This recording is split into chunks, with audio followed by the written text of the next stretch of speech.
Bonjour Lionel Savicki, aujourd'hui on a rendez-vous, vous êtes directeur donc des produits de la marque Perrard.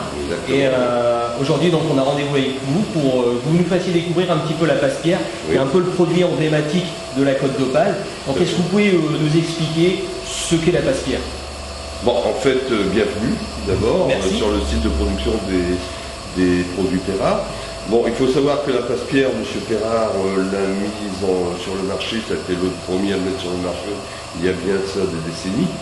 La Passe-Pierre est un végétal marin, c'est-à-dire qui a le flux et le reflux des marées, ce qui l'aide à pousser grâce au soleil notamment.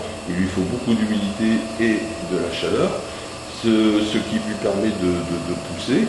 Donc nous cueillons la Passe-Pierre, nous essayons d'utiliser les premières pousses de façon à ce que la Passe-Pierre soit tendre et généreuse, et non avec un bout de bois à l'intérieur, parce que quand la Passe-Pierre devient trop grosse, elle devient immangeable. Donc les qualités de la Passe-Pierre, c'est un produit très très iodé, excellent pour la santé. Donc elle remplace notamment tous les qualités aussi du cornichon. Elle peut servir dans un sandwich avec des légumes, mais aussi dans... Pardon ? Donc justement, vous parlez des cornichons, là on est derrière votre laboratoire. Oui. Elle se prépare comment la Passe-Pierre? Alors la Passe-Pierre, elle arrive chez nous donc dans un état brut, bien évidemment, nous la lavons. Une fois qu'elle est bien lavée, nous la mettons dans un fût de 200 kg. Et là nous y incorporons une espèce de saumure à base de vinaigre et nous la laissons cuire. Donc on la laisse cuire à peu près une quinzaine de jours quand elle est bien tendre. Une fois qu'elle est cuite, c'est-à-dire qu'elle a pris une couleur vert foncé, ça veut dire qu'elle est cuite et quand vous la mangez, elle est tendre sous la bouche. Donc c'est un produit qui s'exporte également? C'est un produit qui s'exporte, c'est un produit qui est connu sur l'étranger, c'est un produit, il faut savoir que la salicorne est une très vieille plante, qui n'est pas, j'allais dire, qui se produit partout maintenant, on la cultive même.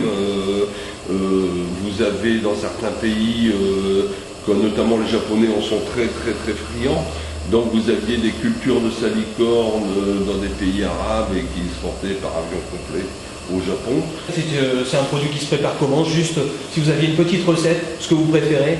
Alors, ce que moi j'adore faire, c'est des Saint-Jacques au salicorne, c'est-à-dire partir sur une recette de Saint-Jacques provençal, les faire meunière avec un peu d'ail, un tout petit peu de tomate, un petit peu d'anis et du vin blanc, et ensuite à la fin y incorporer la salicorne et laisser mijoter ça quelques minutes et vous allez voir, c'est un délice.